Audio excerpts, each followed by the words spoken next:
You're listening to Author Conversations, the Stenhouse Publishers podcast. In today's podcast, Debbie Diller tells us about the genesis of literacy workstations and how it's expanded to include a wide variety of students, teachers, and content areas. I began thinking about literacy workstations about 12 or 13 years ago as we were trying to create a structure so that we could have something productive for the rest of the class to do while we were working with a small group in reading. And I wrote the literacy workstations book for grades K through 2, hoping to reach that audience and help teachers get started with productive independent work.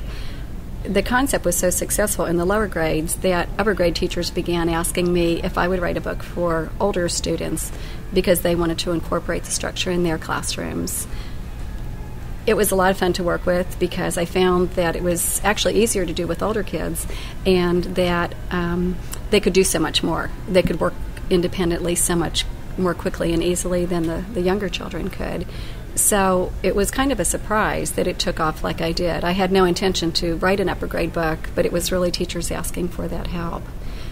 After working with literacy workstations in many school systems across the country, I found that teachers started asking more for help with small groups. They would say, we like what the rest of the class is doing, but now we want more substance for our small group instruction. So after watching some people struggle with trying to pick what to teach in a small group, what to have kids do, how to engage them during that small group time, that's where the new book, Making the Most of Small Groups, grew from, really from work with teachers and their needs. At the same time that I was working with both workstations and with small groups, doing training across the country, teachers always wanted to know what it looked like. And I could do my own homemade video, but it just wasn't the same as working with a professional group to videotape it. And what I've found is that when teachers read the book and put the book together with the video, they have such a much clearer picture of how to make workstations happen. One outgrowth I see from literacy workstations is a nice flow into math workstations. Many teachers that I work with are getting the literacy workstations going in their classroom and find the structure really workable and then just adapt it to math using their math materials and math manipulatives. I'm also seeing, as I work up the grade levels, teachers integrating more content area information into their workstations. I've worked in some classrooms where we have science and social studies related workstations.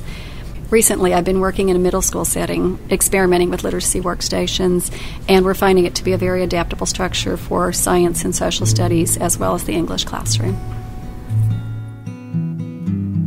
If you'd like to learn more about Debbie, check out her website, www.debbiediller.com, which includes her blog, schedule, and professional development programs. To check out her books and DVDs, visit www.stenhouse.com or contact your Stenhouse distributor. Thanks for listening.